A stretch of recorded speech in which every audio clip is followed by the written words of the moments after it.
Hi, hello. Um, can you please give me a confirmation on the chat box if the audio video is okay?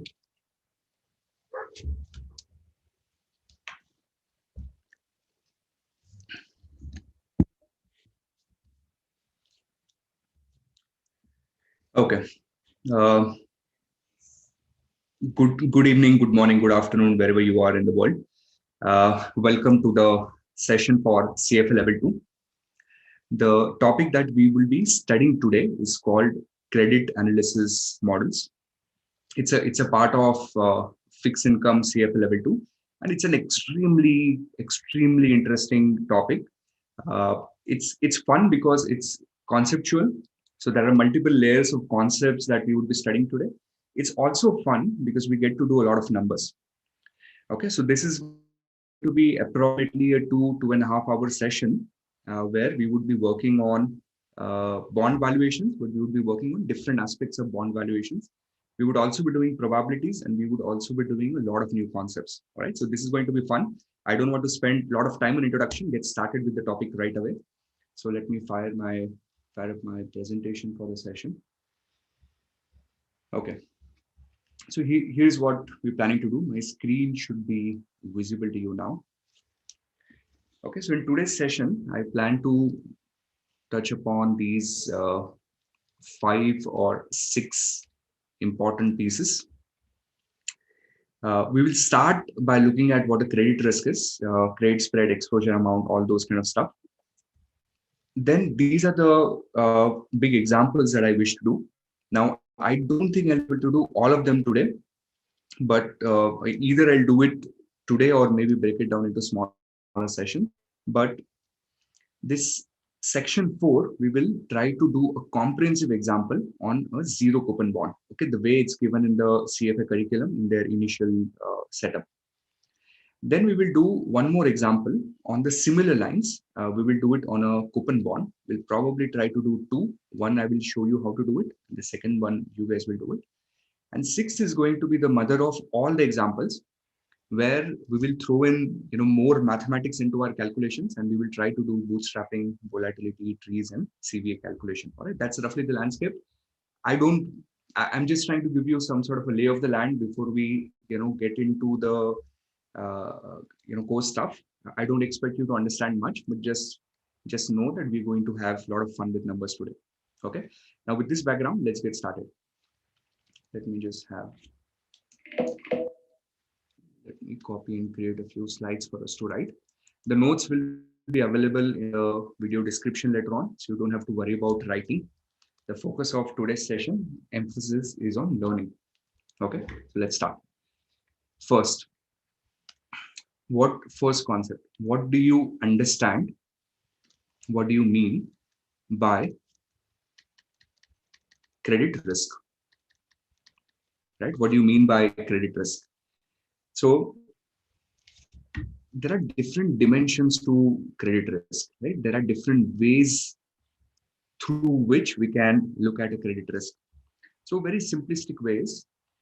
Let us say that I'm an individual investor, and there is a company. So let's say we have a company.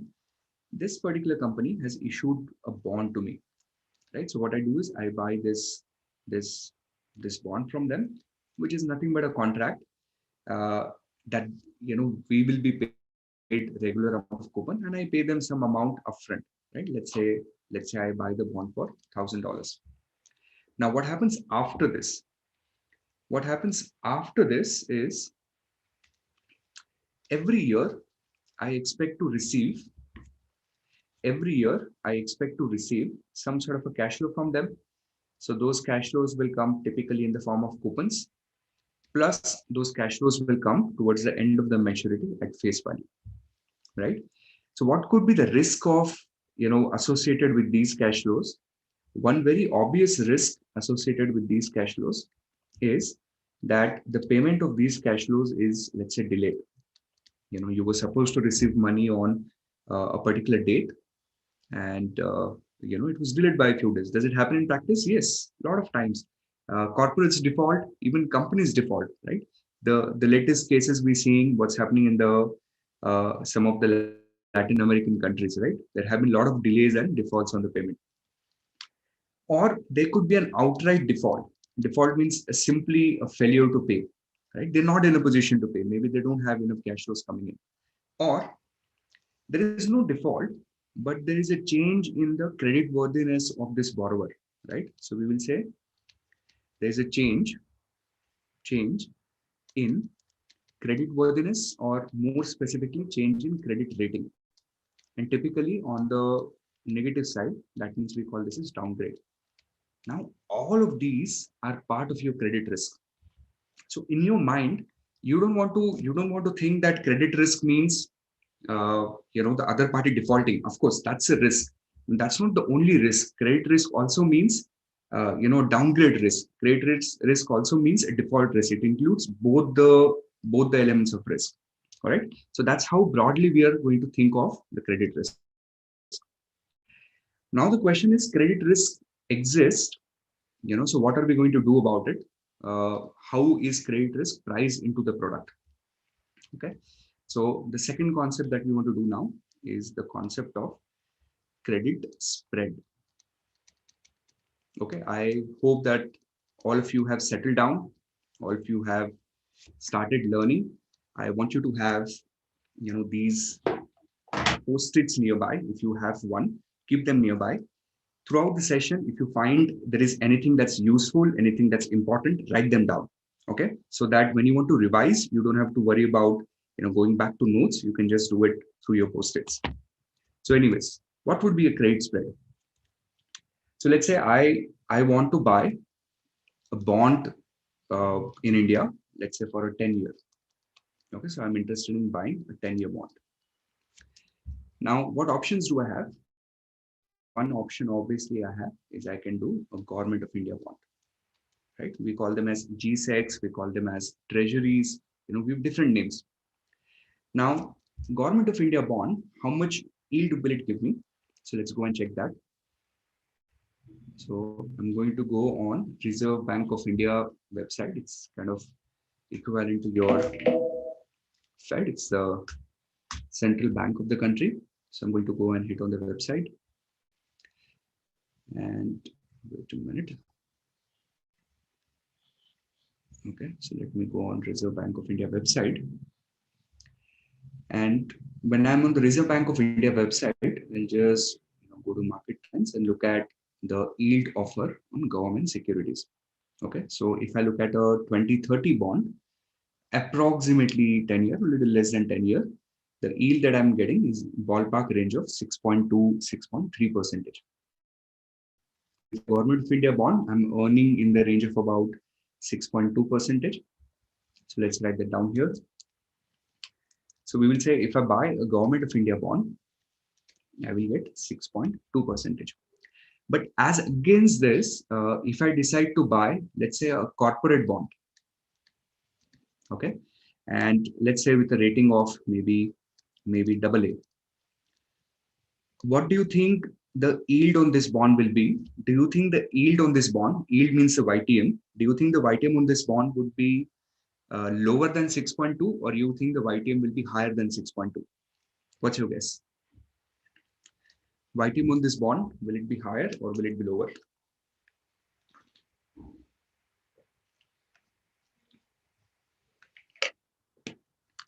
Of course, higher, right? Obviously, the YTM on the bond would be higher because you're exposing yourself to a higher credit risk, isn't it? So the YTM of this bond could be, and I'm just going to make up some number here. Let us say 8%. 8%. Let's say if I look at a corporate bond with maybe a triple B rating, what do you think? A triple B, will it be higher than 8 or lower than 8? Again, a triple B could be a slightly higher number, right? So maybe, maybe it would be 9.5%, isn't it? So what we say is, that as against Government of India bond, when I decide to do corporate bonds in India, the yield kind of goes up. So I'm getting a little bit of extra, and that extra could be thought of as some sort of a spread that we are earning, right? So what is the spread that we are earning? Okay, so here the spread that we are earning is about 1.8 percentage or 180 bips, and the spread that we are earning here as against Government of India bond would be about 3.3 percentage. Okay, now why am I earning more, right? Why do I get more when I buy a corporate bond as against a GOI bond? So in general, this spread, we can say that we're getting it probably for three main reasons, right? One which is very obvious is the credit spread, but maybe we are getting a little bit more maybe because of the liquidity concerns, right? We're getting a little more maybe because there are some tax concerns, maybe there's a differential tax treatment, right? So these could be the three reasons why we're getting a little more. However, in this reading, the majority of the spread against the GOI, it has assumed to be a credit spread. Okay, and that's kind of practical because these would be very, very small numbers. So these have been assumed to be zero, zero. And what the reading does is, reading says that, or the authors say that, the entire spread could be thought of as a credit spread. All right. So we will say that credit spread for a double A rated bond was about 1.8, and the credit spread for triple B rated bond was about 3.3. Okay, so this was our second basic concept. I hope you're comfortable with this basic understanding. Okay, so what have we done so far? We haven't done a lot of fancy concepts. We've just done what credit risk really means. And then we spend some time on understanding of the credit spread. Let's go to the next concept. Now the next concept is understanding the expected exposure amount, or simply the exposure amount, or at times also called EAD. Okay, in most of the banking literature, they refer to this amount as EAD, which is the exposure at default. Exposure at default. Okay. Now, how do you want to think of exposure at default? Let's build a simplistic example for us. So let's assume that we have two people here. Okay, so this is the first gentleman. Let's call this guy as lender. Okay, and this is the second gentleman.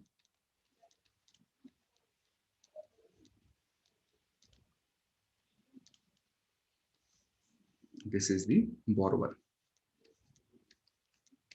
Right, so we have a lender and we have a borrower.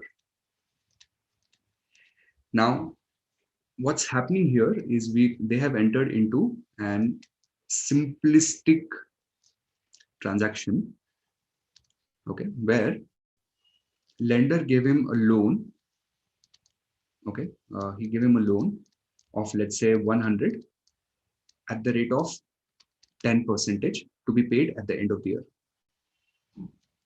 100 at the rate of 10% to be paid at the end of the year, just a 1 year loan.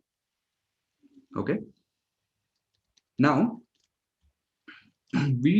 first question is, out of these two parties, who is exposed to credit risk? Is it the borrower who's exposed to the credit risk, or is it the lender who has exposure to credit risk?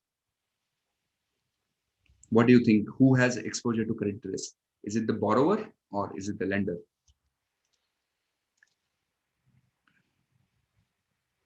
Obviously, the credit risk is with the lender, because he's at the mercy of the borrower. I mean, mercy as in he is hoping that borrower makes all the payments on time, right?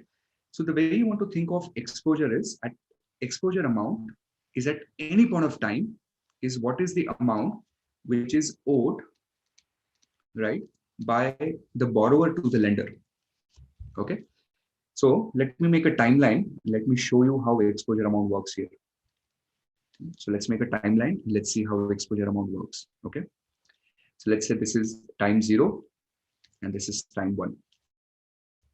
Now time 0, right after the loan, the EAD amount is going to be 100.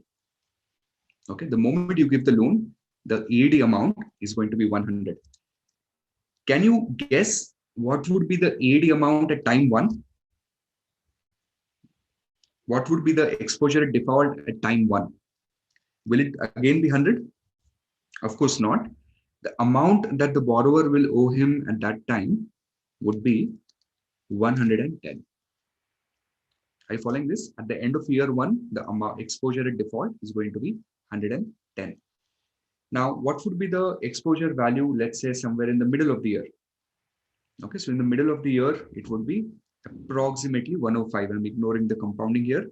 It's going to be approximately 105. So what would be the exposure amount, at 0.25? So it would be 102.5. What would be the exposure amount, let's say 0.9 of the year? It would be approximately 109. So your exposure amount is not necessarily a constant number because there's this compounding, there's this interest effect that's playing out. So your exposure amount is at any point of time, how much does the borrower owe me? So for example, if I am at time 0.25, I gave him a loan 3 months ago at 100 and approximately interest is 102.5. So that is going to be the exposure at default. Okay.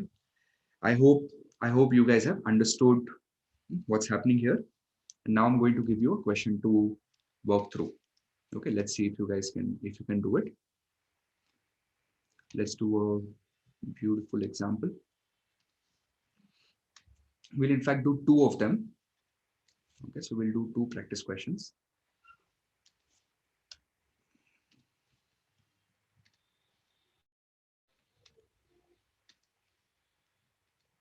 Here's the first one. Let's say we have a 0 coupon bond. Okay, we have a 0 coupon bond. The face value of 0 coupon bond is 1,000. Market value is, let's say, let me make up something, 600. Maturity is 4 years. Now, based on this information, I want you to figure out what would be the exposure value, what will be the amount of exposure at time 1, time 2, time 3, and time 4.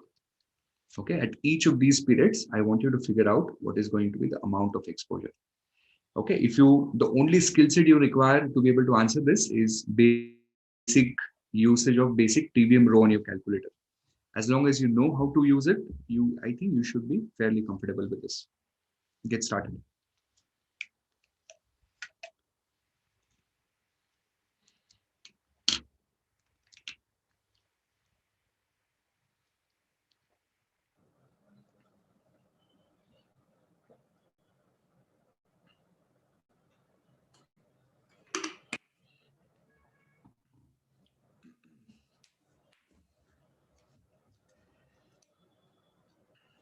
Come on, get started. Keep on posting your answers on the box. I'm waiting for you.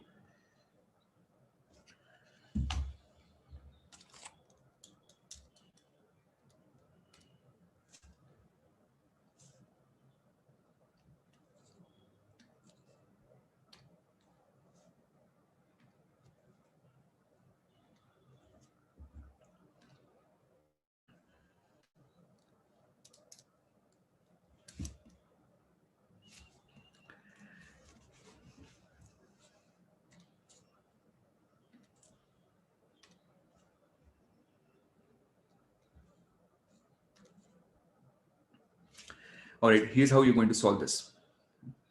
Step number 1 is, of course, you'll have to make use of the TVM row. So keep negative 600 as present value. keep 1000 as future value, keep 4 as n, and figure out what's the IY, right? That's your starting point, because without YTM, you'll not be able to do it correctly. So let me do it along with you. Second, clear TVM, 600 negative present value, 1000 future value, 4 as n, compute IY. So the yield that I'm earning on this is approximately 13.62 percentage. Can you guys confirm if this is the correct number? So I'm getting 13.62. Now the idea is that whatever money I deploy every year, that money is going to grow at 13.62 percentage, correct? So my starting point is 600 at time 0. Now time 1, time 2, time 3, and time 4, I just need to keep on compounding this money at 13.62, right? That means simply valuing the bond. So what I'm doing is this 13.62, I'm adding percentage. I'm making it as 1.13, storing it in the first memory slot. Okay, so in my first memory slot now, I have 1.1362, and I'm going to do 600 into RCL1. Okay, 600 into RCL1, and I will get 681.73 into RCL1. So I will get 774.59 or 560 into RCL1. So I'll get about 880-ish, 0.11, and into RCL1, and the number will become a precise 1000 if I've used all the decimals correctly. Okay, so either you do it this way or you do it on a TVM row. You just keep 1000 future value, 13.62 as IY, keep on changing your N, and you will get your valuation. So that means the exposure value, okay, is nothing but in this instance, simply the value of your bond for a zero coupon bond. Now, can you guys give me the command word on the chat box if you've understood this? The command word for today's session is going to be a simple yo-yo. And the number of yo-yos that you give me is a function of how well you've understood the concept. The better you understand, the more yo-yos you give.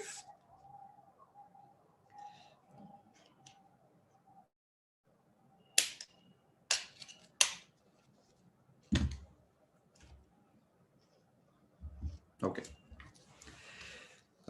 Some people are suggesting, will the amort function work? Yes, you can use amort, like whatever way. It's simple time value of money question. You do it whatever way works for you. All right, now let's start working on a coupon bond. Okay, so let's add a little bit of complexity to it, and let us work on the coupon bond. Okay, so let's say now we have a coupon bond, and we're going to kind of follow the same process. So face value of the coupon bond is going to be 1000. Coupon rate is, let's keep it at 12%. Maturity of 4 years. And let's keep the market value of this bond as maybe 700. Okay. Now, based on this information, I want you to figure out the exposure amount at time 1, time 2, time 3, and time 4. It's almost equivalent. Okay, it's almost equivalent except a small, small change, which I'll show you. All right, get started. Start calculating exposure amounts.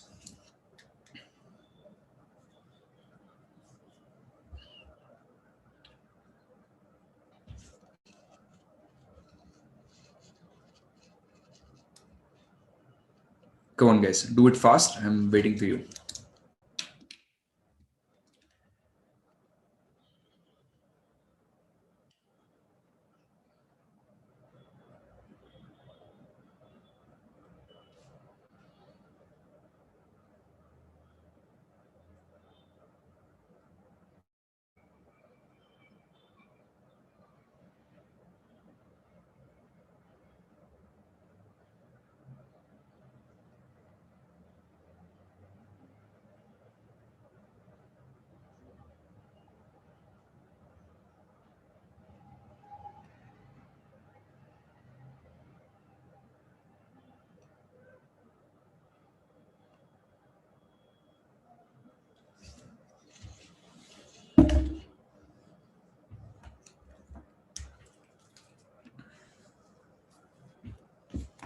Okay. So let's do it together. Step number one, we'll have to figure out what's the YTM of this bond. So we'll have to keep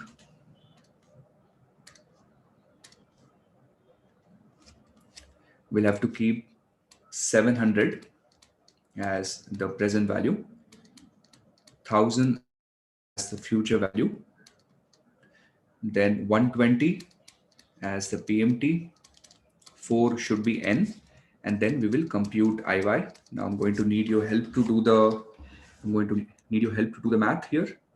Let's do it together. 700 negative present value, 1000 future value, 120 payment, 4N compute IY. So the IY that I'm getting here is 24.61 percentage. Now I'm going to store this in the first memory slot, STO1. Now, once I have done this, then, rest of the part should be a little easier. Then let me draw a timeline.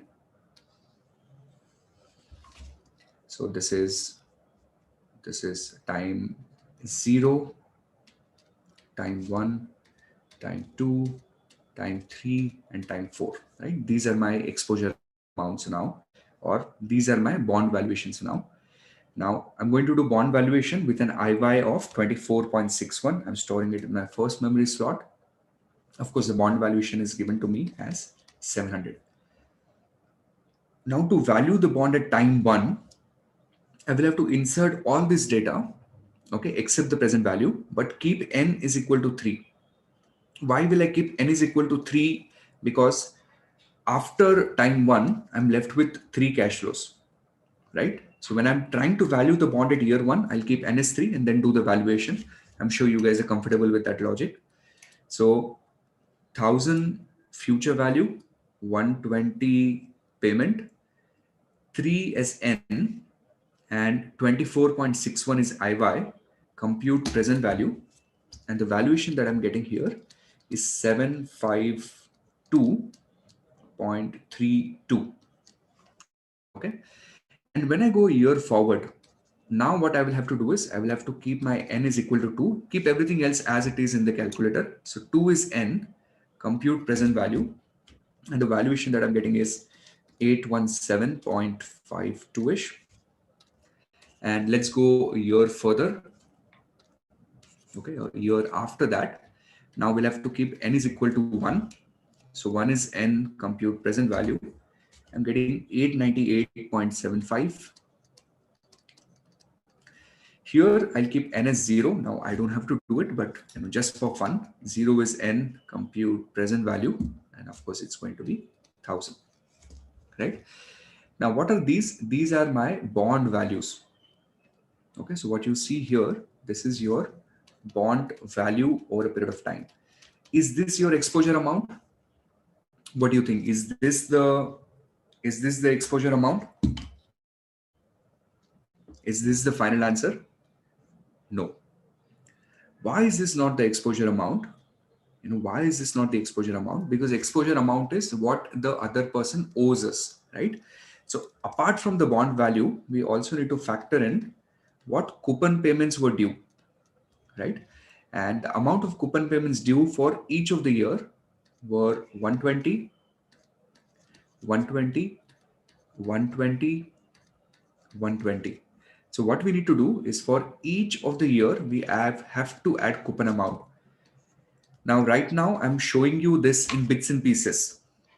But very soon, I'm going to throw one big comprehensive example at you where we are going to connect all the moving pieces together. So I want you to remember this. When you're calculating exposure amount for a coupon bond, because all the examples given in the curriculum, except the first one is a coupon bond, even a coupon is a part of your exposure amount because you're supposed to receive that, right? You're supposed to receive that from the borrower. So now we get exposure amounts, and how much would this be? It should be 872.32. And how much should this be? This should be 937.5. And this should be how much? 1000 and is it 1008? 1018. So 1018. Please cross check if I'm making a mistake. 1018. And how much should this be? This should be 1120. Okay, so these are my exposure amounts. Okay, amounts to which I'm exposed in case if the default happens. Now, those of you who have understood this well, give me a command word on the box, and then we will move on to the next concept.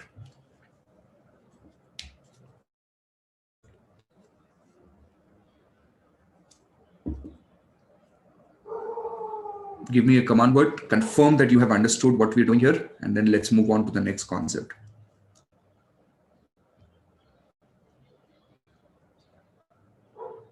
All right. Very nice. I hope you're having fun. I hope it's easy so far, nothing complicated. This reading is a lot of fun. If you're someone who enjoys doing numbers, by the end of the session today, there's going to be, broad smile on your face, because we will be having a lot of fun with these type of calculations. And this is just the beginning. We'll be doing much more than that. Now, expected exposure is out of our way. So let's go to the next concept, which is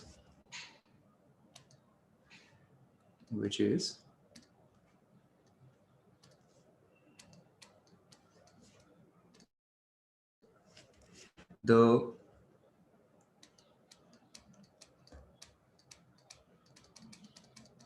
probability of default, okay, PD. And right now we'll just do it for a single year without making it complicated. I will also throw in a loss given default.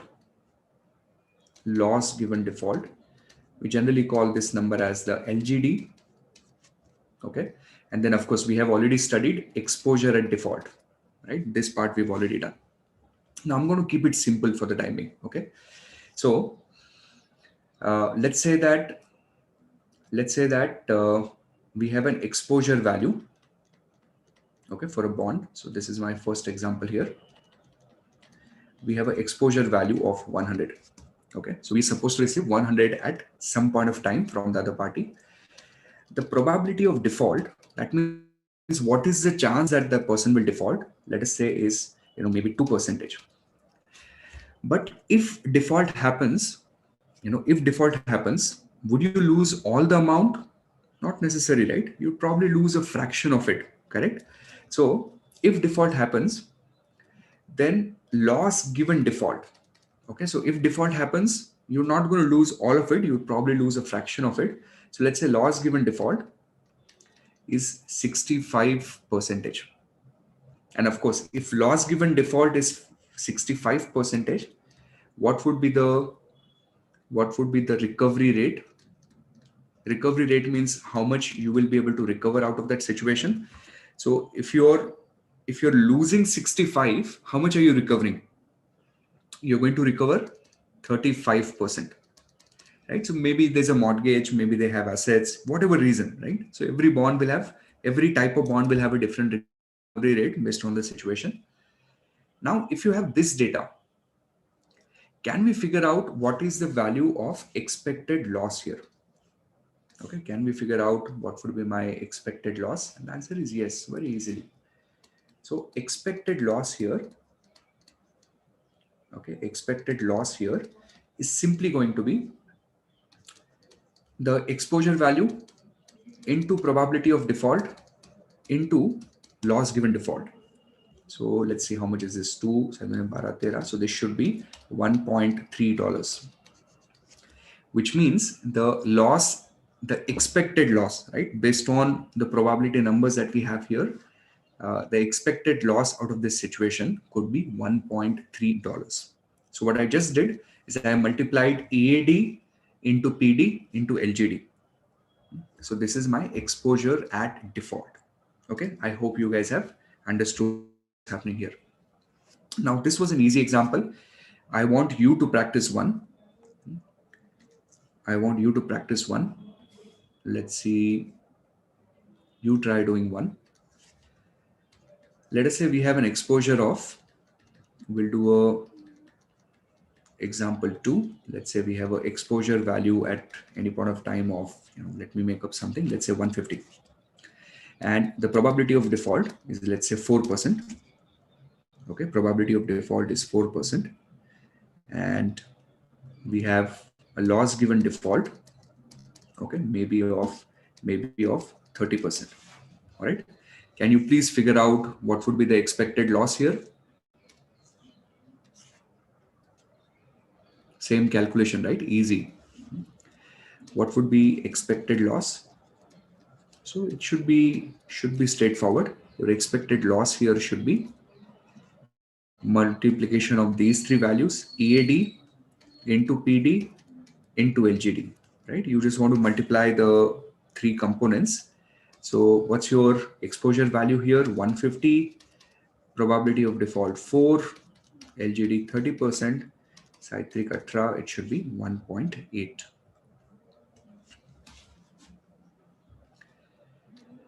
Are you following what's happening? Is it easy?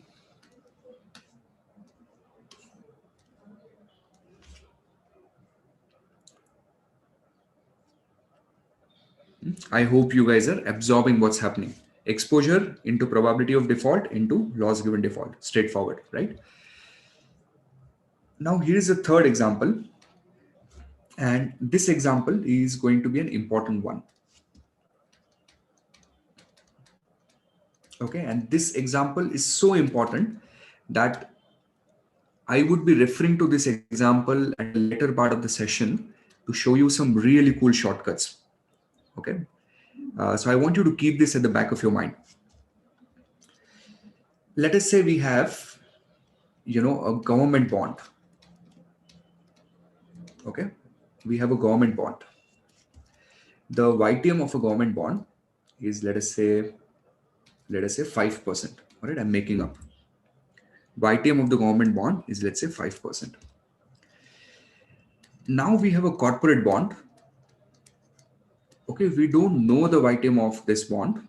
YTM is unknown, but we know that it is 5% plus, some spread. Now, if I ignore inflation, taxation, all that kind of stuff, then it is going to be 5% plus some credit spread.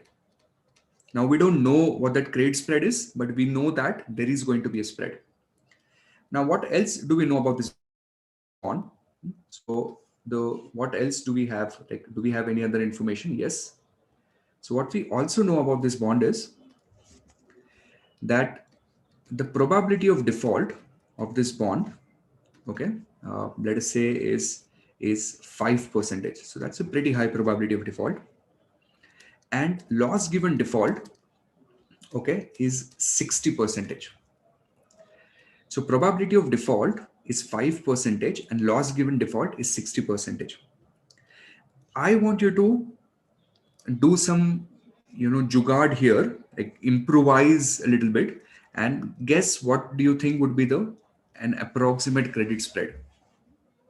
If your PD is 5, if your LGD is 60, what do you think would be an approximate credit spread?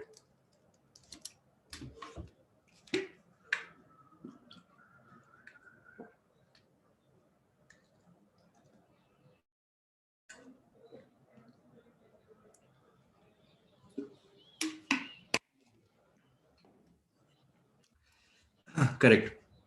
So a ballpark estimate of credit spread is if you just multiply these two numbers. Okay. So if probability of default is 5%, and if I lose 60% of the money after default, we can approximate the credit spread to be 3%, which means I can also approximate what should be the YTM on this bond, and I can guess that YTM of this bond is 8%. Okay, and this is a very useful thing to know because you can also do other way around. You can also do other way around. Right? So once you develop thinking like this, this is going to be extremely useful. So let me show you how will it work the other way around. Okay, so one more example. I hope you're following what's happening here. Let's do one more example. Now it's getting a little more technical, but it's also getting more fun. Okay, so Let's think of it this way. Let us say a government bond is offering us a YTM of 5. Okay. And we have a corporate bond, all right, which is offering us maybe 9%. Now, what we know is we know that on an average, the loss given default is 50 percentage. Okay. Can you figure out? Can you figure out what will be the probability of default here? Can you figure out what would be the probability of default? So now it's a little bit of reverse calculation for you. Not very difficult, but I want you to build intuition on this. What do you think would be the probability of default here?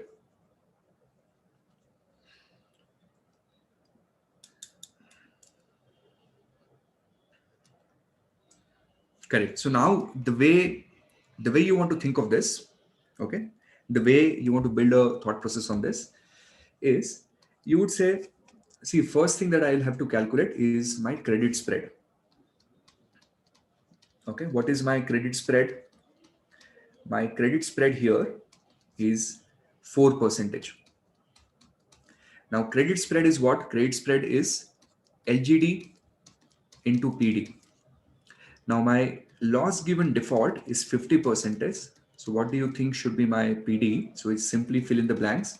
4% is equal to 50% into PD. So, of course, for the equation to work, your probability of default has to be 8%.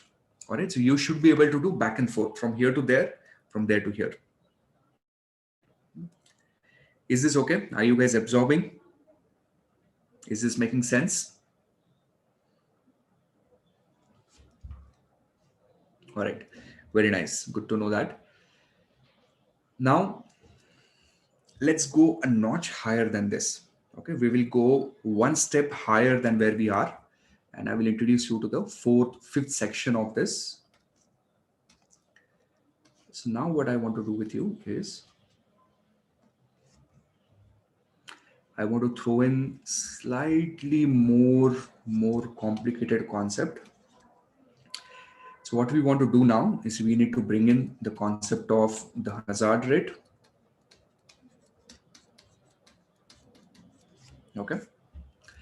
We want to bring in the concept of probability of default. You've already been kind of introduced to it, but we will still do it a little more in depth.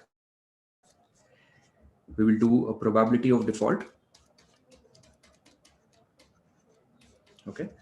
Then we will also do a probability of survival. A probability of survival. So hazard rate, at times also called as default intensity, though your curriculum doesn't use this word explicitly, but this is a lot of credit risk models. We make use of the word default intensity. This I'm going to simply call this as PD, and I'm going to simply call this as POS. All right. Now we're going to build a pretty table, okay, where we will make use of all these numbers. The first example is critical. First example, I want you to be alert. Subsequent one, you can do it yourself. Okay, once you understand well what's happening, it's going to be very, very simple. Now, a very small background in the world of probability is, okay, so let's say if I have something like probability of some event happening A, okay, and I have probability of some event happening B, assuming that these are some sort of exhaustive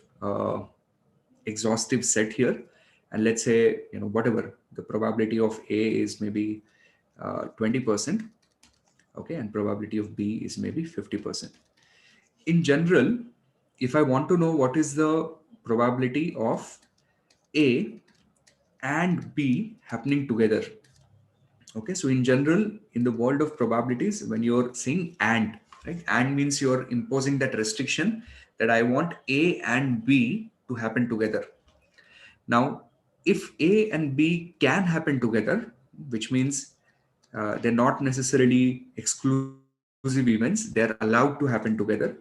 The way you want to do this is Whenever you see the word and, what you want to remember is I'm going to multiply the two probabilities. So when I multiply 20% into 50%, the probability that I will get, the joint probability of A and B happening together, that is going to be 10%. Okay, that's your background. Now, if you've understood this, let's go back to the hazard rates and let me introduce a hazard rate to you. Let's say, we have some bond.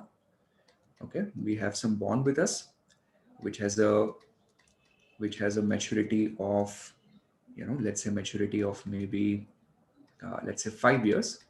Okay, and the hazard rate, okay, and the hazard rate, let us say is, what do you want to keep it? Let's keep it as 5%.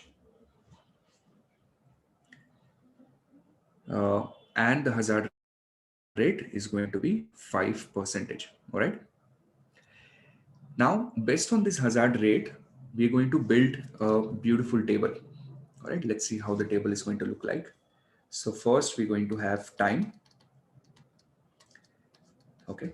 We're going to have hazard rates.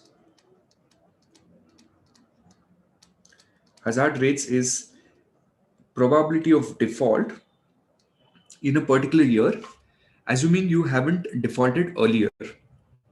Okay, what is the probability that you default, assuming you haven't defaulted earlier? So those are hazard rates. They're kind of equivalent to the mortality, the mortality rate or the mortality probability of dying in a particular year. So the idea is, if you default only once. So some bond which defaulted last year, it won't default again because it's over, right? In the same way, some person died last year cannot die again this year. Okay, assuming we are not living in a zombie world, let's hope that that doesn't happen. So if someone has died last year, it's over, right? So that's how the hazard probabilities work. It's more of a statistical term. So we have time, we have hazard rates. Then we will calculate something called as the probability of survival. Probability of survival. So we simply going to call this number as POS. Okay, probability of survival. And after probability of survival, we're going to calculate probability of default. And probability of default, we're simply going to refer to it as PD. Okay, so the way you want to think of it is like this. Let's say time 1, time 2, time 3, time 4, what was the maturity of this bond, and time 5. Hazard rate for each of the year is given to us as 5%. So 5%, 5%, it's just a constant. Does it have to be constant? No. Okay, so we can have maybe a hazard rate of 5 for the first year and a different number for the second year. That's possible. Okay, but in this simplistic example, we're going to keep it same. Now, how would you calculate probability of survival? Very simple. In the first year, if there's a 5% that you die, if the 5% that you default, then there's a 95% probability that you survive, right? 95% probability that you survive. And in the first year, your hazard rate and PD is going to be same. Okay. Now, please listen to me carefully. Now we're entering into a critical step. Now, what would be your probability of survival for the second year?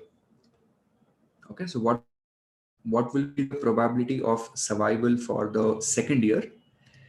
So now the thinking is that to survive in the second year, think from a probability perspective. If you want to survive by the end of second year, how will it work?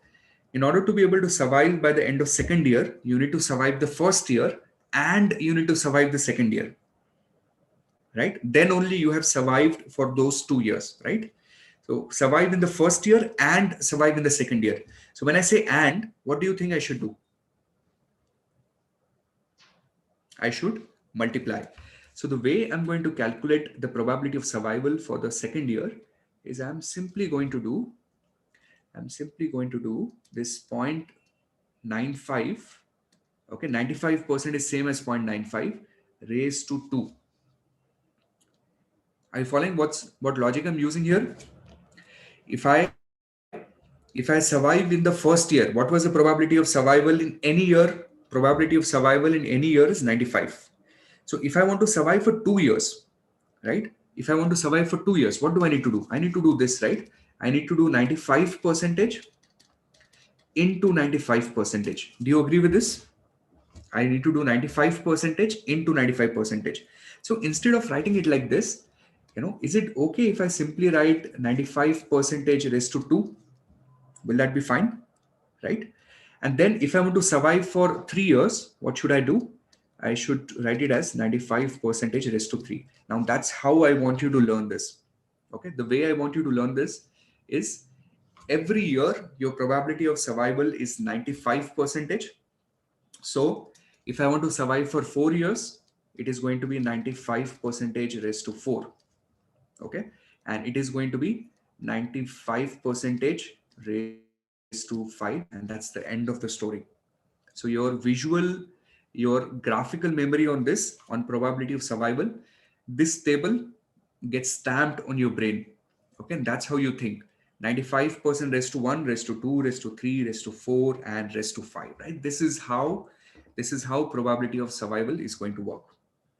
All right. I hope you've understood this. I hope this is making sense. Now, how do you calculate probability of default for the subsequent year? So let me bring in maybe a nice pink color for us. Okay, wow, pink. Sorry, my color skills. Where should I go for pink? This region, I think this region is pinkish. Okay, you know what? Whatever color this is a nice color. So we're going to take this. So how would I calculate probability of default? All right, so listen to this carefully. It's very easy.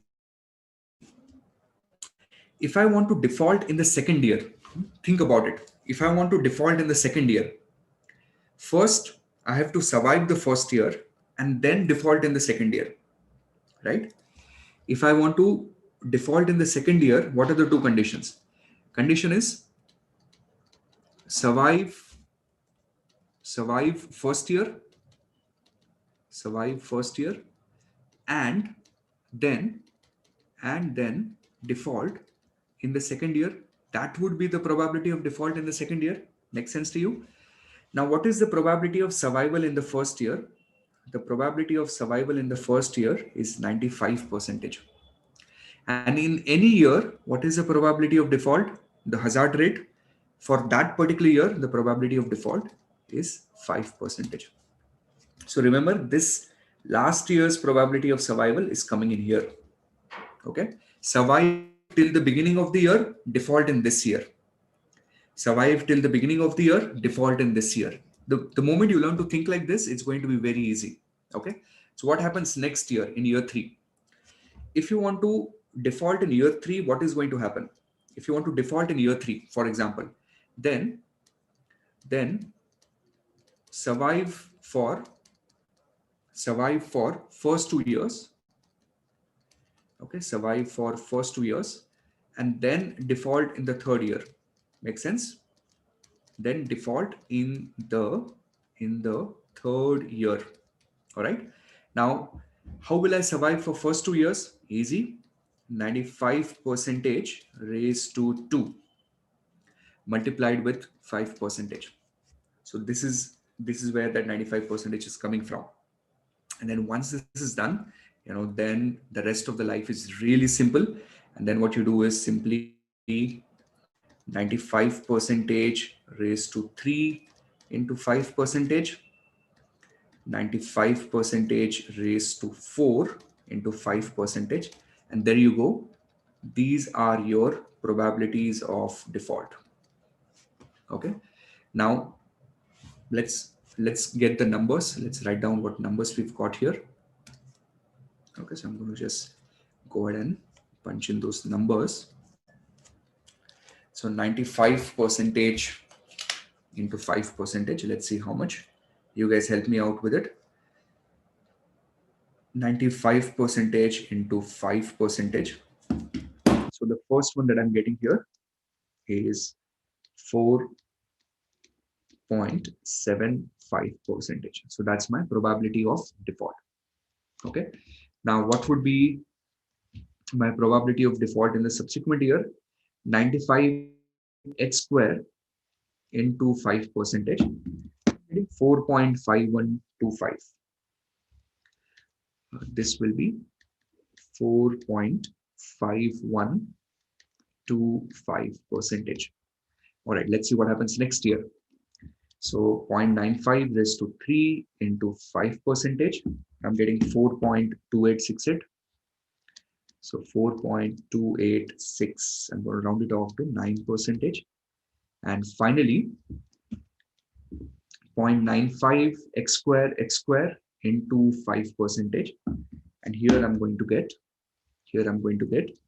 4.0725%. Okay, so this is how you're going to calculate the important pieces of the probability. Now, of course, the hazard rate column was kind of irrelevant here. What we had to do for every year, we had to calculate the probability of default, and every year we had to calculate probability of survival. Now I'm going to need a little bit of your help.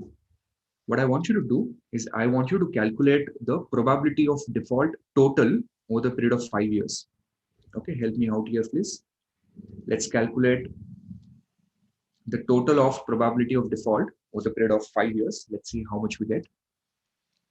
So 5 plus 4.75 plus 4.5125 plus 4.2869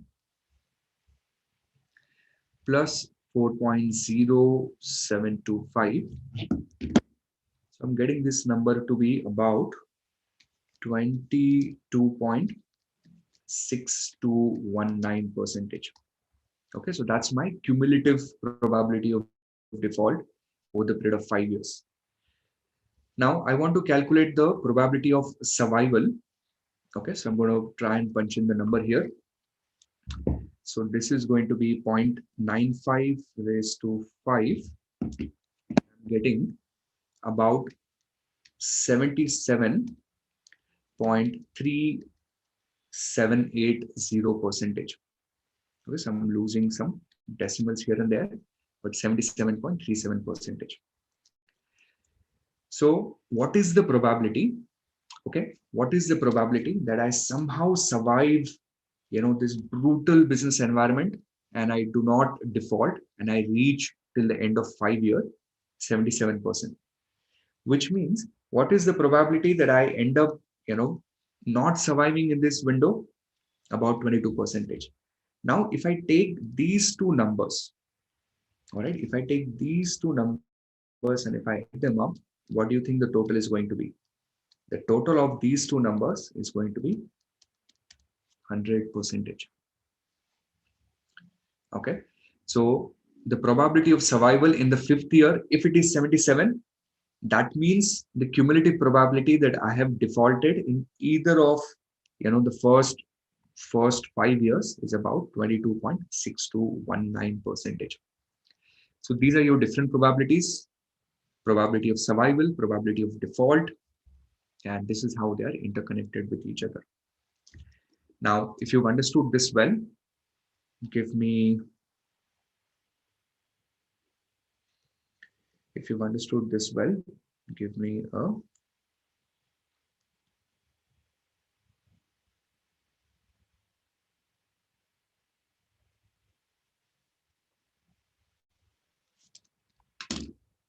command word in the box. Catching up on your comments. It seems most of you are comfortable.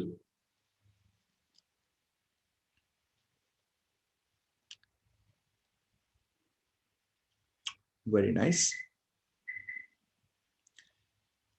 Do you want to practice a question yourself? Do you want to make an attempt? Let me give you one. Okay. You try one.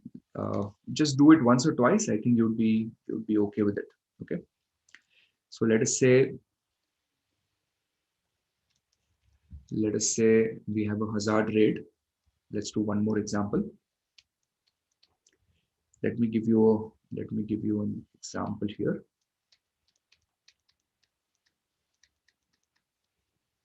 Let us say hazard rate, okay, of what number should I give you? Take let's take a slightly higher number intentionally. Take a hazard rate of 8% and keep maturity of 4 years so that it's not too intense, too much of data to calculate. Hazard rate of 8%, keep maturity of 4 years. Build your table like this.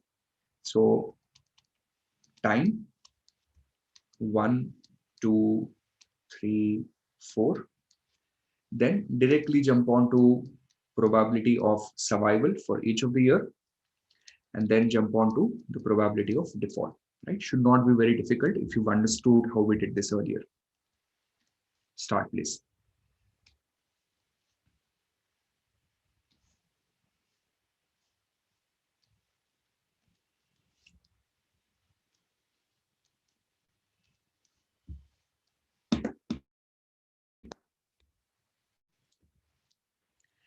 I'm waiting for you. Get started. Give me answers on the chat box once you're done with it.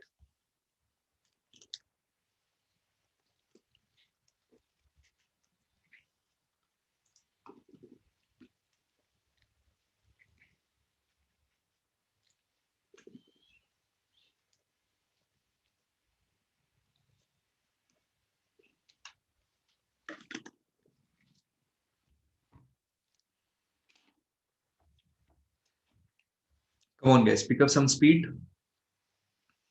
Give me answers of probability of survival and probability of default for each of the years.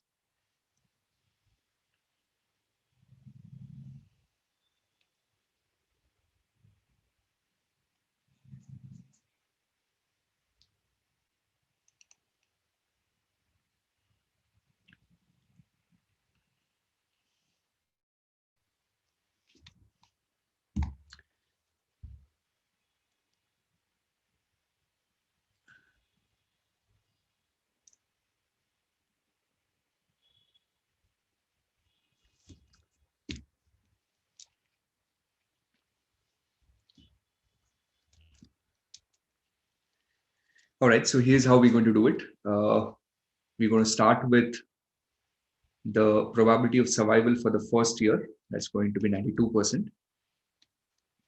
This is actually 92% raised to 1, but we don't need to worry too much. Raised to 2, raised to 3, and raised to 4. Right, that's it. And what would be the probability of default in any of these years? 92% into 8%. In fact, first year, I don't need to do it. First year, it's 100 into 8, so just 8%. And then this would be 92% into 8%. 92% raised to 2 into 8%. And finally, 92% raised to 3 into 8%. Correct. So these are your probability of default and the probability of survival over a period of time. The total of cumulative PD, if you deduct that from 100, you would get the probability of survival for the 4th year. All right. So I hope you guys have understood this. It's relatively easy. I'm going to do just one more small concept, and then I'm going to give you the first break for the session. Okay. Before we start going a little more intense, let's do one more really interesting concept, but a very small concept. Especially a very useful concept if you are looking for a career in risk management. If you're working in risk management, I'm sure you've heard of this concept before. So the next concept we want to learn is called CVA. Okay, CVA stands for credit value adjustment. Credit value adjustment. All right. Now, what does CVA really mean? Okay, so try and understand this. Let us imagine that we have a corporate bond. Okay, so let's think of this as a corporate bond. Now, corporate bond means it's a risky bond, right? We have a element of credit risk involved in it. Okay, and whatever it has characteristics, it has some face value, it has some coupon rate, it has a maturity, it has some data. Now, what we can do is we can do the valuation of this bond with two separate assumptions. Okay, so first we will assume that there will be no default. We will assume that there is no default slash credit risk. There is absolutely no default or credit risk, and we will value the bond, okay, as if it's a government bond, as if it's a government bond. All right. So we'll do the valuation of the bond as if it's a government bond. Now, what do you mean by as if it's a government bond? That means at what rate we'll discount? We will discount at RFR itself, even though it's a corporate bond. Okay, so we'll discount it at RFR. Let's say if I do that, hypothetical, my valuation will probably come out to be, let me just make up a number, 950. Okay, this is assumed, by the way, just so that you understand what I'm doing with this example. Now, we will we will value bond,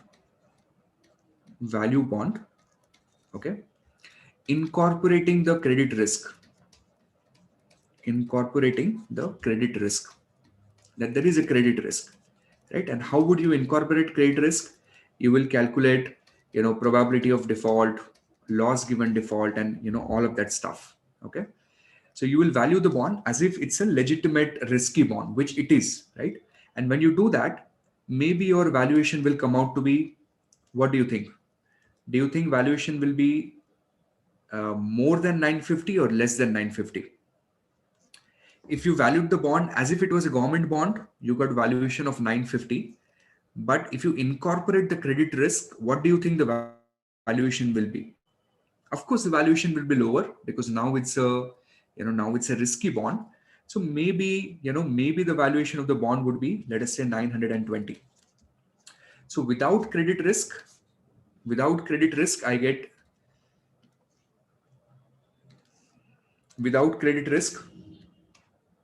950. If I assume credit risk, I get how much? I get 920. So because of credit risk, how much is the deduction in the value of the bond today? Because of that credit risk, how much is the reduction in the value of the bond? So that amount, which is 30 in this example, that 30 in this example is referred to as CVA, credit value adjustment, right? So in a very simplistic way, the way you want to think of it is, had this bond had no credit risk, it would be 30, but because it has a credit risk, let me deduct CVA out of it, let me deduct 30 out of it, and let me get 920. Now the mathematics can flow either way. For example, we will calculate 950, we will calculate 30, and then we will get 920. Or we will calculate 920, we will estimate 30, and we will get 950. It could be either way. It's simply, a simple equation of A minus B is equal to C. Any two pieces are given, you should be able to figure out the third one. At level 2 exam, most of the calculations, they're going to be like this. If this is A, we will first calculate A. So we will take any bond, we will assume no default, do the valuation. Then we will calculate B. We will say, okay, what if there is a default?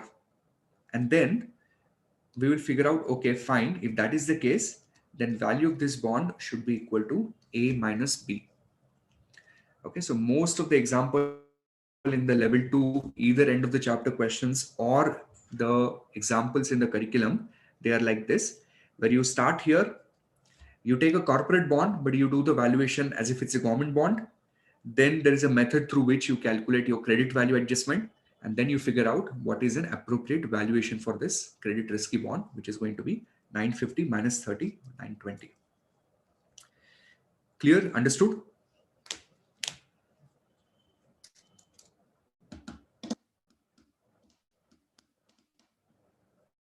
Come on, give me the command word. Have you understood this?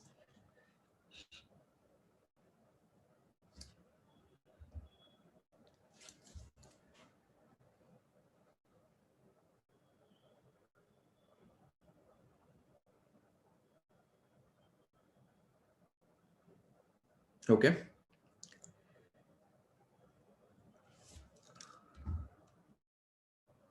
My chat box is kind of not updating. Wait a minute. All right, good. So let's take a break. Let's take a nice break. We'll probably have a break for about 20 minutes. After the break, it's going to be a really beautiful example where we're going to integrate all these small pieces that we've learned, and we're going to kind of plug them together, like a nice Lego setup, and we're going to build something beautiful out of it. Okay, so after the break, it's going to be a revision, but in a more comprehensive way. So 20 minutes, I'm going to put on a timer, and then you guys can come back after that.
All right, guys, I'm ready when you are.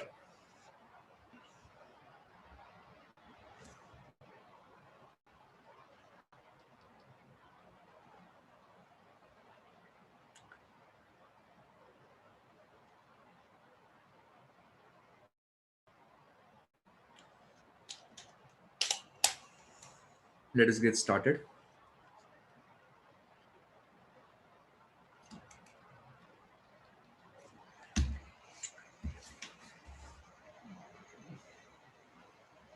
Okay.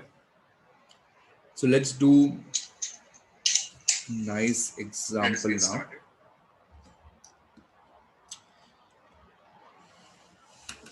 I was catching up on the cricket match.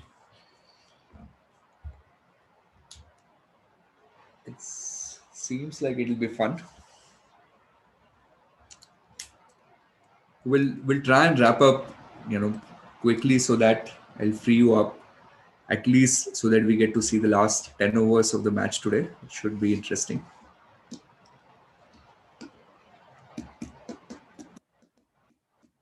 All right, Heisenberg, happy to have you here. Okay, let us start then.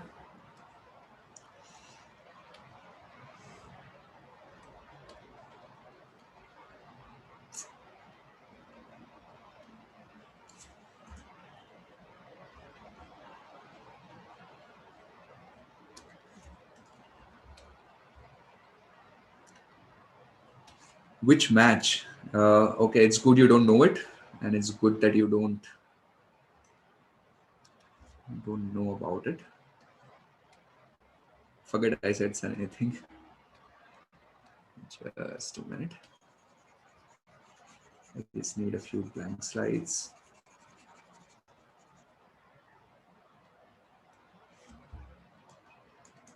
This presentation will be available. You can download this later on. All right. So, what have we learned so far? Where are we are? Where are we, and what have we learned so far?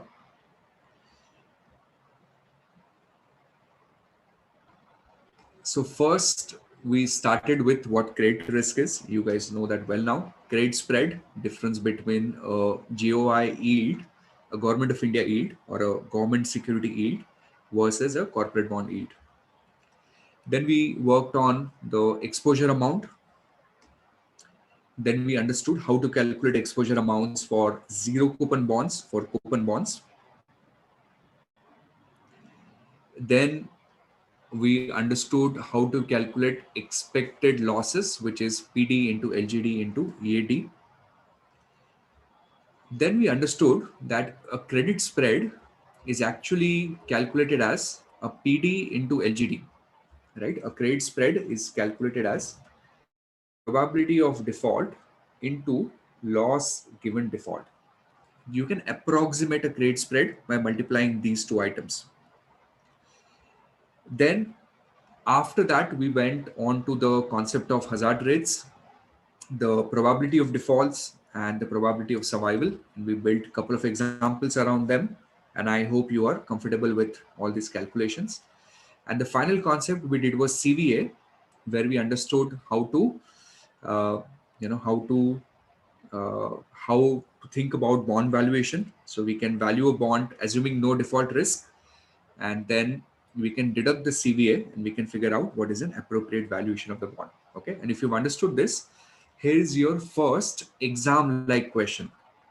Okay, so here's a first example. I'm going to bring it at par with how curriculum questions are written. Of course, the language will be easier, but the level of difficulty is going to be same. All right, so let's start. So this is going to be a comprehensive example. You'll have to integrate all the pieces that we've done together in one go and then try and solve this. Okay. I know there are a lot of distractions around you, but for next 30-40 minutes, I want absolute focus. I want you to focus on what we're doing. Once you understand this, more or less this reading is going to be done for you. Okay. This is kind of the core of this reading now, what we're going to do here. So focus, please. Let us say we have a zero coupon bond. Okay, so we are working on a zero coupon bond. Now, this zero coupon bond has a face value. This has a face value of, let us say, 100. It has a maturity of 4 years. Zero coupon bond has a face value of 100, a maturity of 4 years. It has a probability of default, okay, of let's say 2%. The loss given default, okay, at loss given default at 40%. The YTM on an equivalent government security. This coupon bond is not a government bond, but a YTM on an equivalent government security with an assumption of a flat yield curve. Uh, okay, let us say is 8%.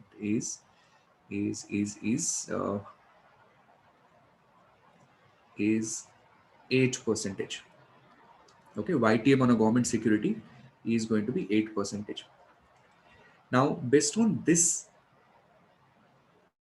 information, and in fact, let me throw one more concept. The market value of this zero coupon bond, okay, let me just do it quickly. The market value of this zero coupon bond is point R.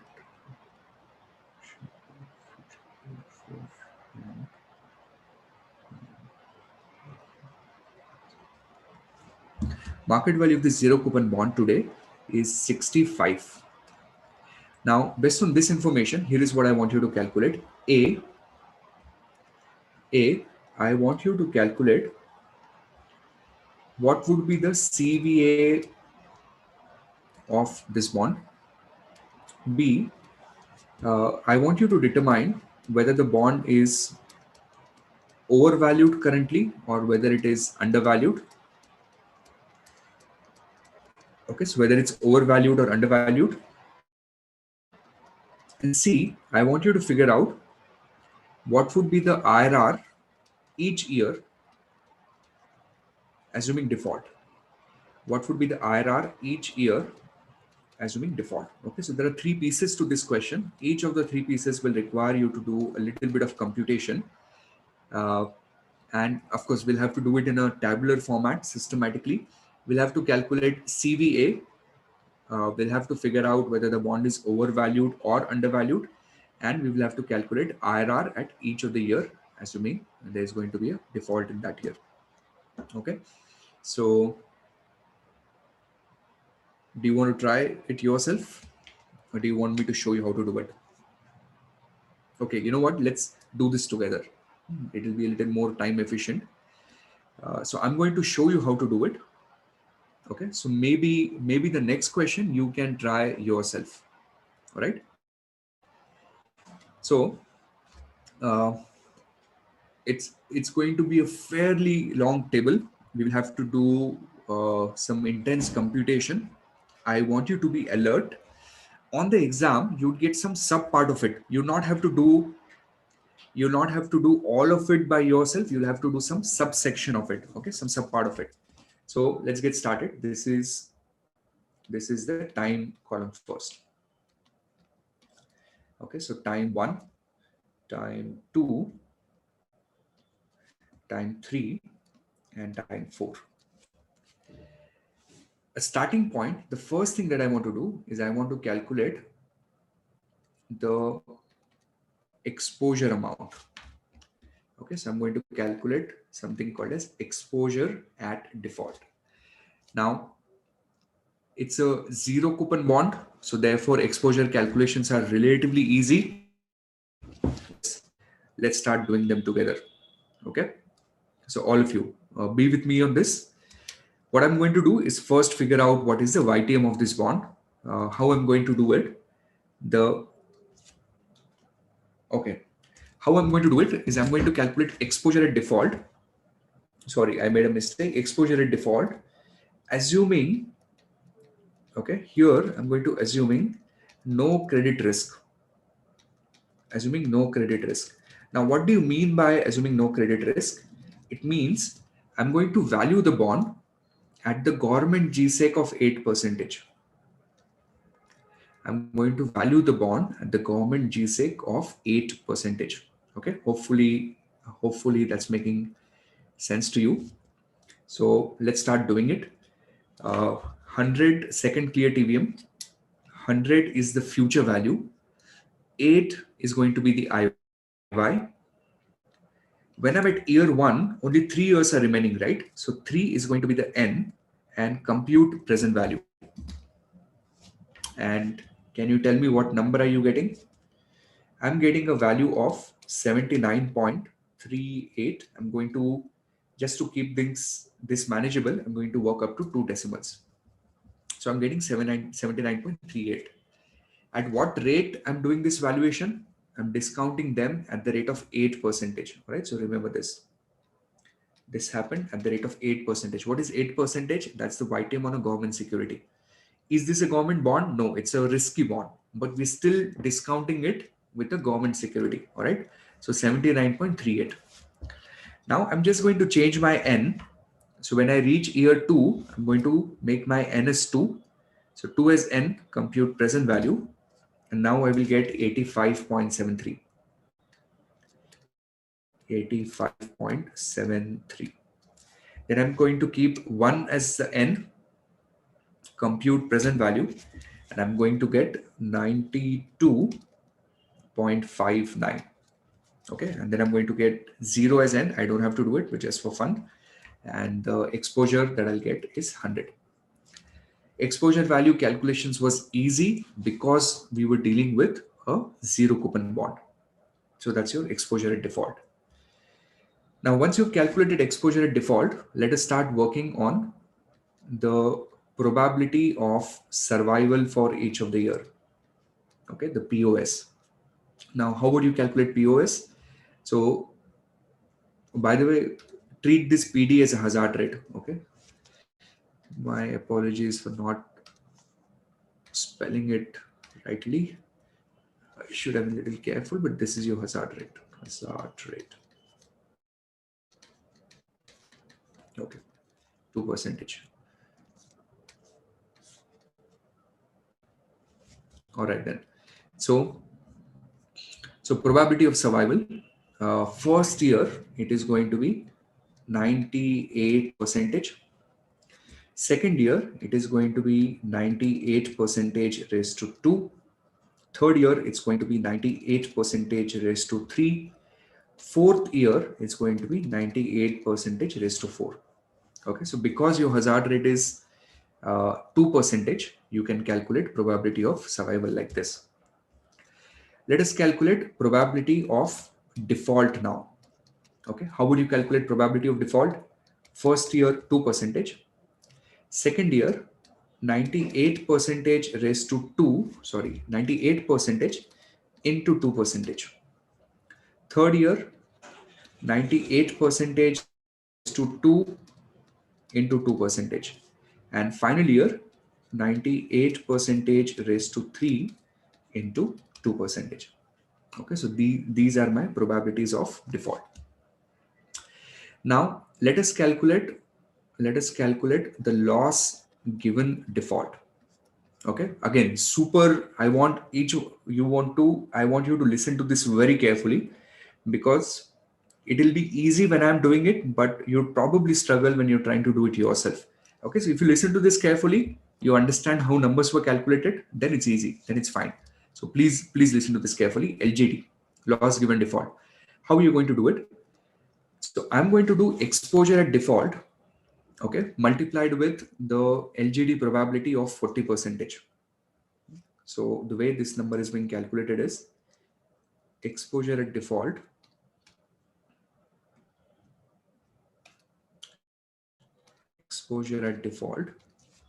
here. This is being calculated as EAD multiplied with LGD, loss given default. Okay, so I'm calculating LGD in dollar terms, not in percentage terms. All right. So that value is going to be 0.4. So let us get started.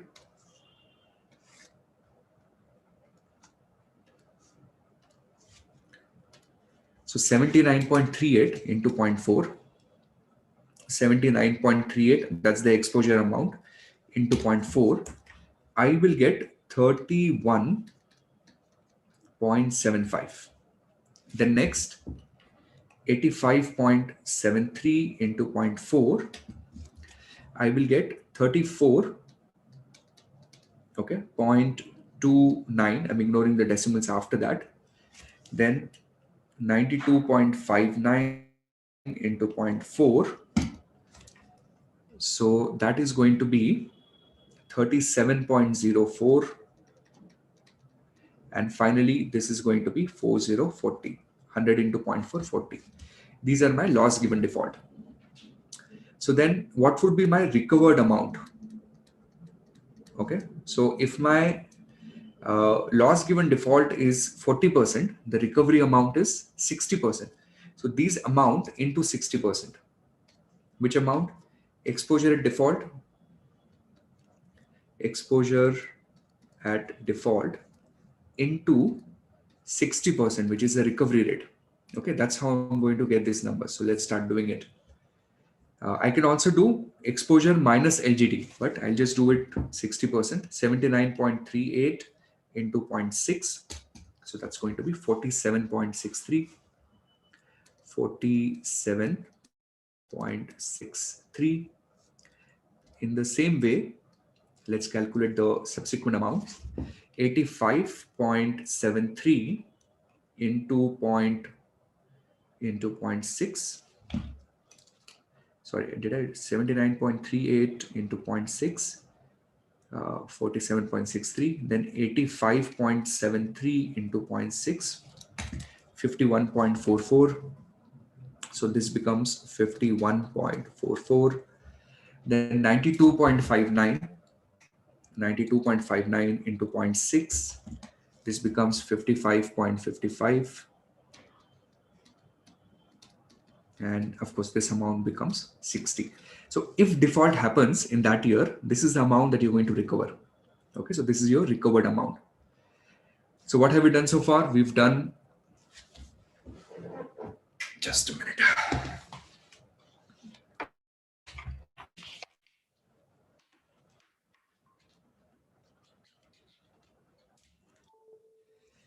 We've done exposure, we've done the probability of survival, we've calculated probability of default, we've calculated loss given default in dollar terms, we've calculated recovered amount in case if I end up recovering it. Now what we will do is we will start calculating something called as a expected loss amount. Okay, so we're going to calculate something called as expected loss. Now when I'm going to calculate expected loss, the logic that I'm going to use is I'm going to calculate exposure amount at, I'm simply going to do loss given default, okay, because we've already done that in dollar amount, and I'm going to multiply that with probability of default. I mean, I can also do EAD into PD in percentage into LGD in percentage, but I've already done some part of it, right? I've already calculated LGD. That means if default happens, I lose $31. And what is the probability of default happening? 2%. So if I just multiply these two columns, it'll do the job for me. Okay, hopefully this is making sense to you. So let's start doing it now. So 31.75 into 2%. So 31.75 into 2%. It's much more easier to do it on an Excel file, but we're just learning here. So that's going to be 0.635. Okay, that's your expected loss. What did I multiply? These two columns. Now here, 34.29 into 2% into 0.98. So I'm getting 0.6721. 0.6721. Again, 37.44. So 37.04 into 0.98 into 0.98 into 2%. Okay, I hope you guys are with me. Please focus. You have to do the next example. Make sure you get this one right. 7115. And finally, the last one here, which is 40 into 0.98 into 0.98 into 0.98 into 2 percentage equal to, I'm getting 0.7529. Okay, 0.7529. So these are the values of my expected loss. Now, this is the expected loss that I'm going to have sometime in the future. What I want to do next is I want to calculate a discount factor. Okay, because I want to take present value of these expected losses. So I want to calculate a discount factor. How will I calculate a discount factor? At 8%. So my first year's discount factor will simply be 1 divided by 1.08. And second year's discount factor will be 1 divided by 1.08 raised to 2. I'm intentionally writing it like this so that when you revise, it's easy for you. And then 1.08 raised to 3. 1 divided by 1.08 raised to 4. So you get your discount factors. And then what we would do is we would calculate present value of expected loss. Okay. How would you calculate present value of expected loss? So this is easy. We will say expected loss column multiplied by the discount factor. Right? Expected loss column multiplied by the discount factor. Straightforward. So I have expected losses. I have discount factor. Let's see what we get there. So 0.635 divided by 1.08. So this number is coming out to be 0.5878. Then 0.6721 divided by 1.08 x square equal to, so when I take present value of this number, I'm getting 0.5762. Then the next one, 1.08 raised to 3 inverse multiplied with 0.7115. So I'm getting 0.5648. Please do not audit this, do it yourself. Okay, you would learn it much more better if you just solve this entire thing by yourself once. 1.08 x square 2 times inverse multiplied with 0.7529, and now you have 0.5534. 0.5534. And I'm now going to take a total of, this column, which is present value of expected loss. So 0.5534 plus 0.5648 plus 0.5762 plus 0.5878 equal to, and the number that I'm getting here is 2.28. 22. And this 2.28.22 is this number that we have here, which is 2.2822. This number is nothing but your CVA. Okay, so this is your credit value adjustment. This is nothing but present value of all the future expected losses. So all that we did here, we started with exposure amounts. We calculated probability of survival, probability of default, LGD in dollar amounts. Then LGD multiplied by PD gave us expected losses. We discounted these expected losses to today at the rate of 8%, and we added them up, and there you go. That's your CVA. Okay, this is how you calculate CVA. Now, what do we do next? Let's value the bond, assuming no default. Let's value the bond, okay, assuming no default. Valuation of the bond assuming no default, called as the VND in the curriculum. Now, is it easy? Absolutely yes, because what do we have? We have a bond which is going to give us 100 in 4 years. Okay, and government bond discount rate is 108. Since it's giving you in 4 years, I want to do raise to 4, and there you go. That's how you value a zero coupon bond, right? So 1.08 x square inverse multiplied with 100. So valuation of the government bond, assuming no default, is 73.50. Now the CVA that we have calculated has come out to be 2.28. 2.28. Therefore, the fair value of the bond, according to your valuation, is 73.50 minus 2.28. Right? You want to deduct 2.28 from it, and minus 2.28. I'm getting a valuation of 71.22. And what is the current market price? The current market price of this bond, okay, the current market price of this bond is equal to,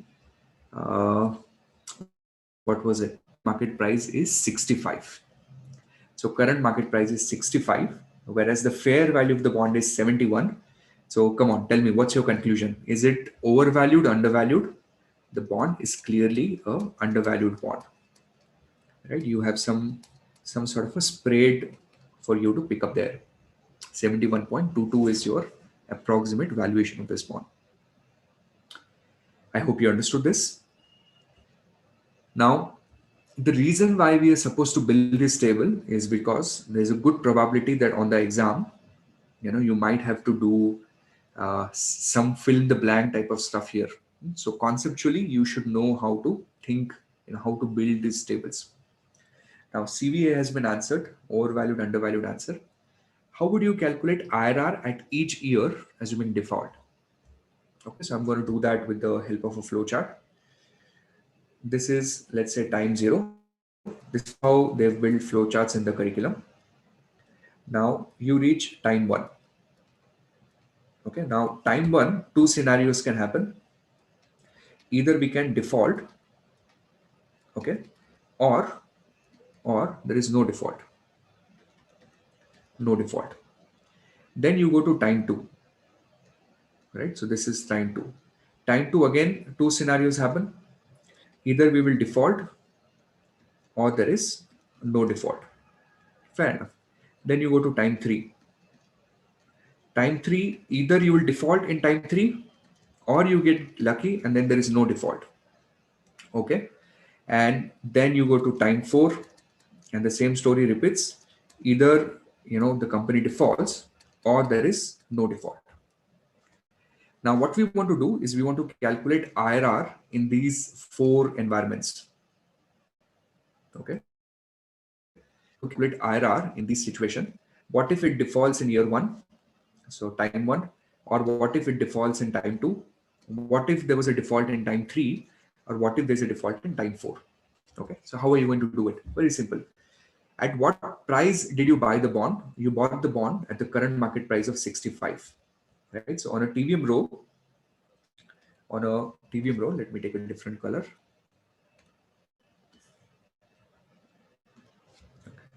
So on a TVM row, you will say that, see, at time 0, I'm investing 65 to purchase the bond. That's the current market value. Now, unfortunately for me, year 1 itself, there was a default, right? Year 1 itself, default happened. Now, default happened. How much money do I get if there's a default happened? If default happens in year 1, I'm able to recover only 47.63, right? That's what I get. So then year 1 will receive 47.63. And then I want to put this into a TVM row and compute what IRR I will get on that yield. Okay, how much will I earn? Of course, it's going to be a negative number, but let's see how much. Second clear TVM, 65 negative present value, 47.63 future value. 1 is N, compute I by. I'll get a negative 26.72 percentage. A negative 26.72 percentage. That's how you do it for the first year. Now, when you go to year 2, okay, now since it's not a coupon bond, it's easy to do this. At time 0, how much are you investing? You're investing 65. At time 1, what are you receiving? Sorry, at time 1, what are you receiving? Nothing. At time 1, you don't receive anything. It's a 0 coupon bond. At time 2, default happens, right? Time 2, default happens. What do you receive now? So time 2, if default happens, the amount that you receive is 51.44, right? So 51.44, the yield that we'll be able to earn. Again, let's put this in the TVM row. Second clear TVM, 65 negative present value, 51.44 future value, 2 is N, compute IY. I will get a negative 11.04 percentage. Year 3, we repeat the same story. Okay, so time 0, time 1, time 2, time 3. I'm investing 65, not getting anything in the first 2 years, it being a zero coupon bond. In year 3, I recover. In year 3, I recover third 55.55, 55.55. And then what do I really earn in this situation? So 55.55 future value, 3 is N, compute IY. I'm getting a negative 5.10. And finally, in the last year, 0 and 4, I'm just going to plug in the numbers directly. So negative 65, and this is negative 60. Let's see what we get. Sorry, this is 60, not negative. So 65 negative present value, 60 future value, 4 as N, compute IY. I will get 1.98 percentage. So these would be my IRRs if default happens. What if default doesn't happen? At the end of 4 year, there's no default. You get lucky. Then great news. Then what you get to earn is you invest 65, and by the end of 4th year, you get 100, right? Now, how much is going to be your IRR here? So let's do that. 65 negative present value, 100 future value, 4 is N, compute IY.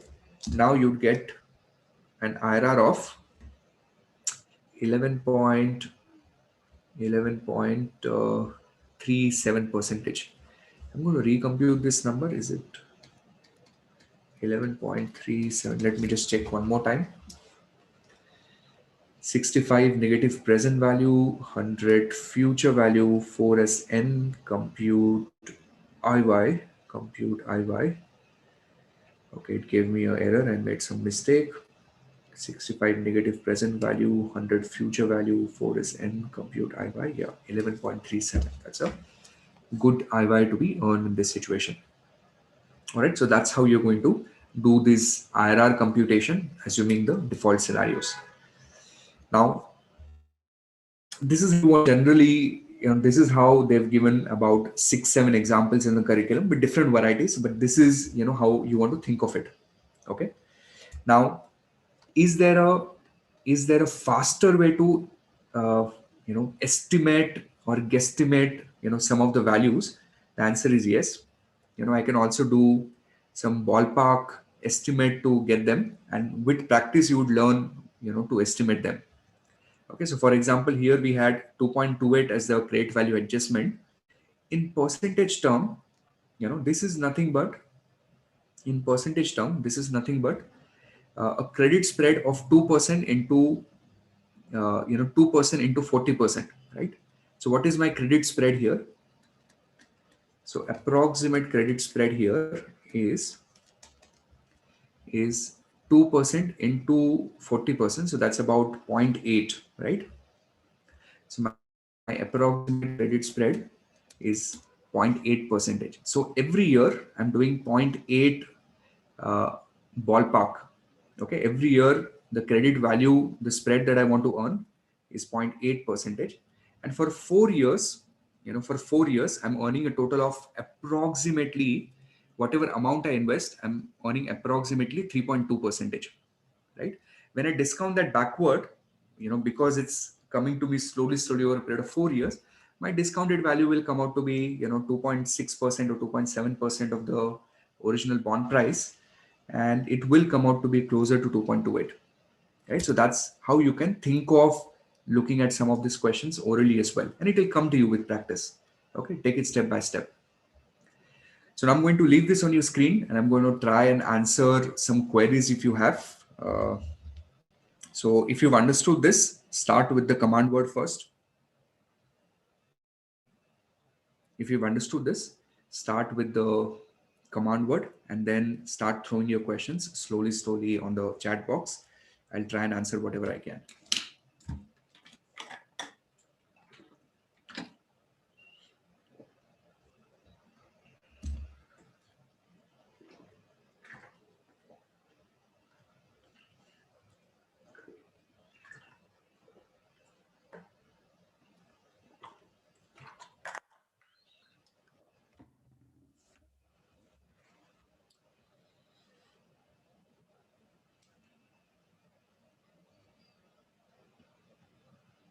Good.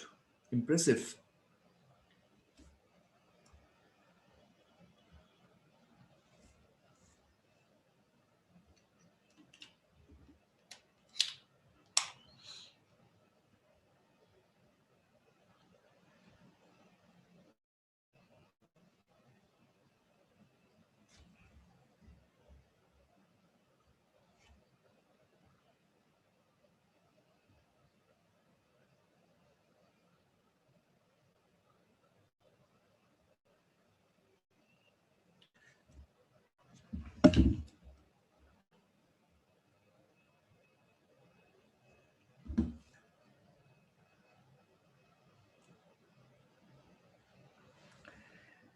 All right. So first question that I've got here is, uh, why are we discounting the expected losses by RFR? Okay. So uh, the way you want to think here is, Sahil, these probability of default or these hazard rates that we have here, these are not empirical probability of default. These are risk neutral probability of default. Okay, so there's a little bit of mathematics, but it's kind of similar to how we did it in derivatives. If you remember that we were working with risk neutral probabilities, and because we are working with risk neutral probabilities, we can discount the expected losses with the risk-free rate of return. Okay, because the risk neutrality is factored into the probability component. Second question that I've got is, please explain the IRR part. Sure. So here is how I did the IRR computation. See, it's very simple. When can default happen? Default can happen either at time 1, if no, then time 2, if no, time for 3, time 4, right? Any of the situation. Now, if default happens at time 1, then what happens? What happens is, you invested 65 when you bought the bond. Now, if default happens at time 1, then you will lose, you will lose about $31, and you would be able to recover about $47, because your loss given default is 31, your recovery is 47. So you invested 65, you received 47 when, if default happens in year 1. So your IRR is negative 26. But let's say you get lucky, default doesn't happen in level 1, it happens in level 2. So if default happens in, did I say level 1? I'm so sorry. I'm also thinking of the cricket match, by the way. My apologies. If default doesn't happen at year 1, it happens to the year 2. Now, year 2, same story repeats. You kind of park in, 65, but year 2, you're able to recover 51. How do we know that? We've already plotted that here, 50, 51, and then 55, 60. And then just it's a TVM play, right? Present value, future value, compute. All right. So hopefully this is understood. Hopefully you've understood what I'm doing with this. Now, what's next? Next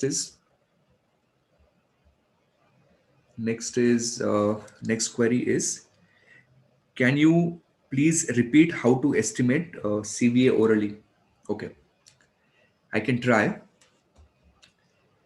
See, what is the YTM of the government bond in this instance? YTM of the government bond is how much? YTM of the government bond is where is that? YTM of the government bond is 8%. Okay. So YTM of the government bond is 8%. Now, what should be the YTM on a risky bond? Okay, what should be the YTM on a risky bond? It should be 8% plus credit spread. Agree? Now, 8% plus credit spread. What do you think? What do you think? Where do you think this number is going to come? Credit spread could be calculated as PD into LGD, right? So PD is given as 2%, LGD is given as 40%.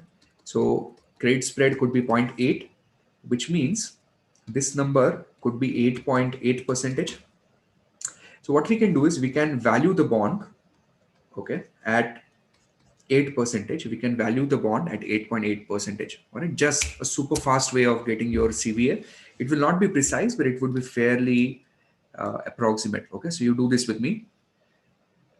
Second clear TVM, 100 future value, 4N, 8 IY, compute present value. Now this we've already done. This is coming out to be 73.5029. And now just make your IY as 8.8. Okay, make your IY as 8.8 and compute present value. And this is coming out to be 71.3649.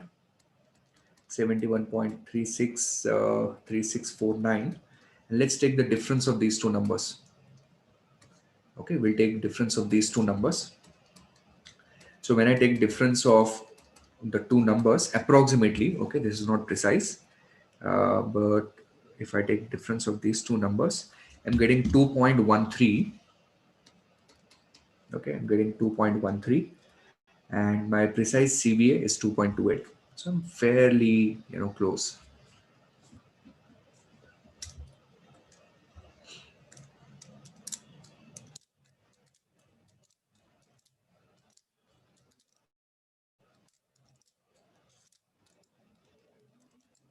Okay.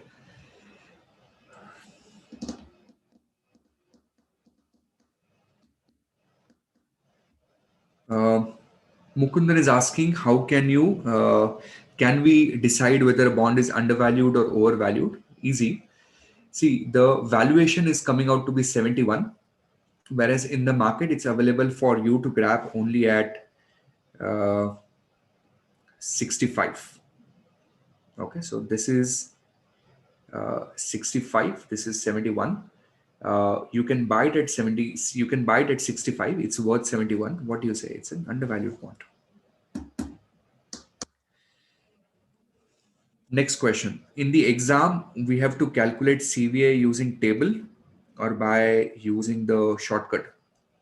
It could be either way. See, CFA exams, right? It's not that you are going to do only calculations.